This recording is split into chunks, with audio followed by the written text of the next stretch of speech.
lang kaadlaw, no? 5 days more to go before we celebrate the solemnity of the Nativity of Jesus. Yang ato ebanghelyo nagisgot kini sa ikaduhang misteryo sa kalipay, the visitation of Mary to her cousin Elizabeth, ang iyang pagduaw, ang pagduaw ni Maria ngadto sa iyang nga si Santa Isabel nga mabdos ining tungura. Yang mabdos sa si Maria ining panahona. O usag sa rason ngano nga si Maria mi duaw ug mi alagad kang Isabel tungod kay una sa tanan si Maria nahimo ng templo sa Dios. Iyan ang gisamkon ang anak sa Dios. Gipuy-an na siya sa Ginoo, no? Si Jesus na nasa iyang tiyan, gamay pa niya.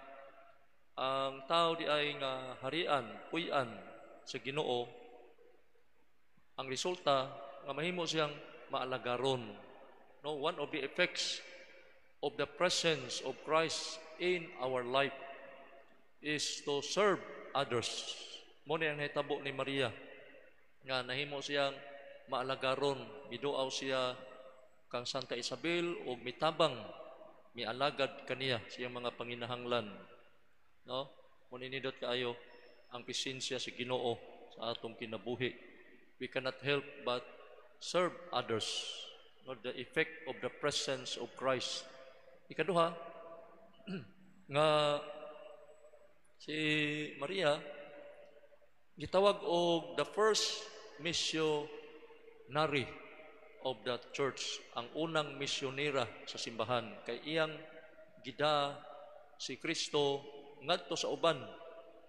Iyang gida ngadto kang Santa Isabel, no? Si Jesus yang gisangyaw ang presensya ni Jesus. Yang presensya ni Jesus nga gida ni Santa Maria nakahatag og kalipay dili lang ni Santa Isabel, hasta sa anak ni Santa Isabel nga napasatiyan siyang inahan nga si San Juan, no? Nga napasatiyan siyang inahan nga si Santa Isabel. Matupad dinhin sa ebanghelyo nga kay pagkadungog ko gayud si mong pangumusta, matupad ni Santa Isabel, miulpot sa kalipay ang bata nga akong gisabak. No, nalipay si Santa Isabel nga gibisita si Maria, nalipay sa si San Juan tungod sa presensya ni Jesus. Muni nindot kay Pasko nga way laing makalipay nato sa Pasko, maura gyud si Jesus. No, ato pakpakan si Jesus kay siya. No, Jesus is the reason why we are joyful, we are happy in this Christmas. Ang kalipay di sa tao na nagagikan kang Jesus. Ang kalipay sa tao ang gikan sa atong Ginoo. Wala ni mag-agad sa kwarta, wala ni mag-agad og mga pinaskuhan, wala ni mag-agad og mga butang. Kaya bisag wala patay pinaskuhan karong Pasko, bisag wala patay madawat, wala patay kwarta, bisag wala patay mga butang-butang, kunaan nato si Jesus, malipayon ta, kontento na ta. Kaya giingon na ba sa Webster o Merriam Dictionary nga happiness is a state of well-being and contentment. Nga ang kalipay di ay mo sa kaestado sa pagkakontento. Nga ang tao malipay kung matkontento siya. No, kana bitaw makontento kag kaon, malipay man ka. Kana makontento sa mong katog, no, malipay ta. Makontento ta sa tong sweldo, makontento ta sa atong panahon, sa atong gikaon, sa atong palibot, malipay ta. If there is a contentment, there is joy, there is happiness when there is contentment.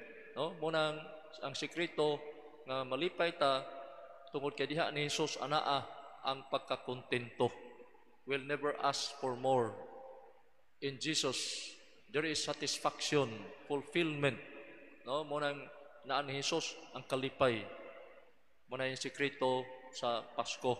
Nya si Maria kay siya may nagda sa kalipay dinhi sa kalibutan, siya may nahimong primerong misyonera nga nagda kang Hesus dinhi sa kalibutan, no, siya mo'y dako sa kay kalipay, no? Ang iyang kalipay tungod sa presensya ni Hesus, iyang gipaambit sa uban. Munang nadubli ang kalipay kay mato pas panultihon, joy becomes double joy when it is shared. Nga ang kalipay mahimong doble, mudaghan kung imo ni ipaambit.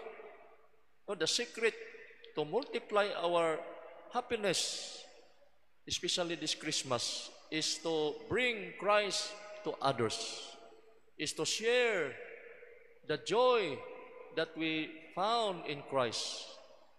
That is the secret of multiplication, of multiplying happiness.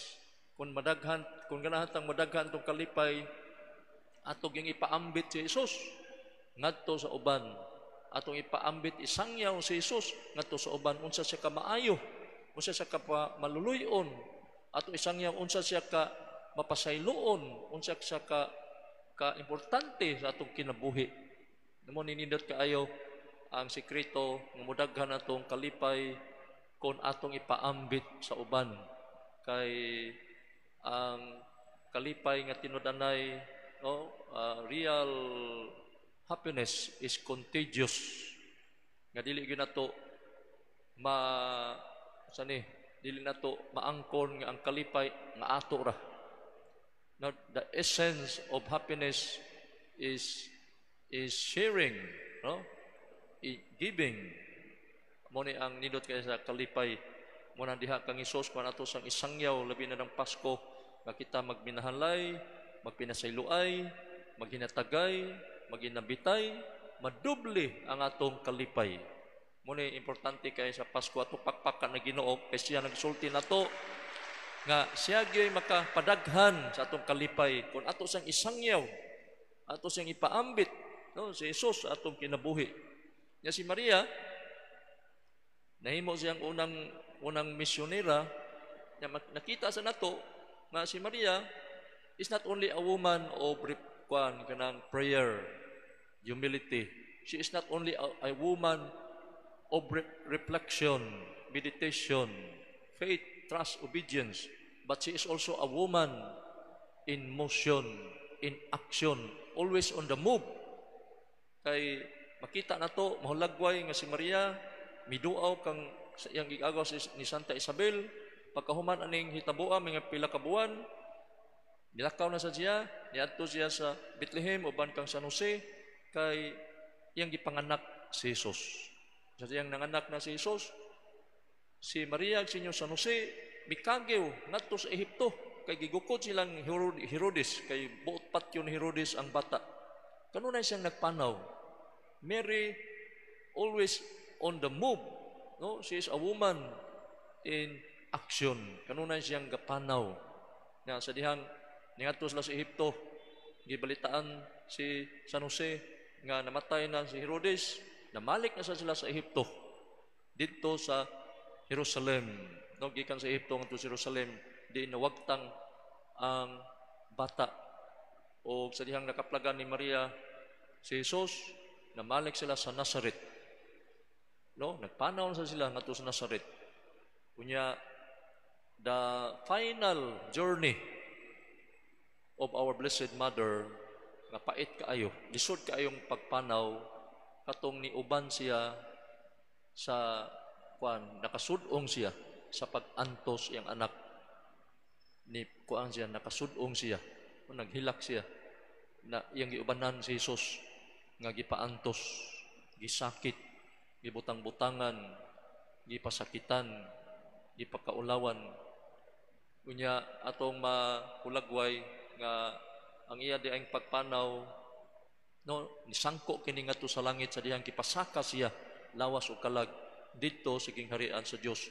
Gipurong-purungan siya isip rayna sa tanang mga anghel o mga santos. Muna nga atong makita mahulagway dinhi sa ebanghelyo nga sa iyang pagpanaw ni Maria uban kang Hesus, ato sa siyang masangpit nga uban ni kami sa among pagpanaw. Because in life we are always on the go. Every day we take a trip or a journey from one place to another, and we need the presence of our Blessed Mother, Jesus and Joseph to protect us, to help us. Kay sa atong pagpanaw, dunay daghang mga hitabo nga dili ginato kapugngan. There are circumstances beyond our control. No, we do not know what our future holds, but we are sure that who holds the future? Only Jesus. Ang kaning si Jesus sa gyud ang atong kanang gisaligan nga gidan ni Maria, no? Muna ato mga pag-ampo nining Pasko nga magmalipayon kita, magmadasigon kita kung atong paubanon sa atong mga panaw, sa atong paglakaw si Maria, si Jesus ug si Senior San Jose. Manindog kitang tanan, mag-ampo kita, nagatuo kami sa saga Dios ang Amahan, magkagagahom sa nga tanan, magbubuhat sa langit ug sa yuta, kang Kristo yang bugtong anak Ginoo nato, gipanamkon sa lalang sa Espiritu Santo, gianak Santa Maria nga Birhen, gisakit sa sugo ni Poncio Pilato, gilangsang sa krus, namatay gilubong, mikunsad sa mga nangamatay, sa ikatulo ka adlaw na banhaw gikan sa mga minatay, misaka sa langit nagalingkod sa tuo, sa Dios Amahan makagagahom sa nga tanan, gikan didto mubalik sa arong paghukom sa mga buhi ug sa mga minatay.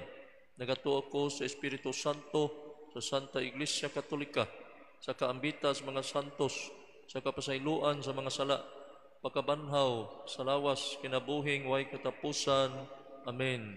Ang gugma sa Dios bulungtad gayud hangtod sa hangtod, siya ang bato nga nagluwas kanato. Busa masaligon kitang muduol sa atong Amahan, dalang ato mga pangamuyo ug moingon kita, Ahamahan, pataling hugi kami.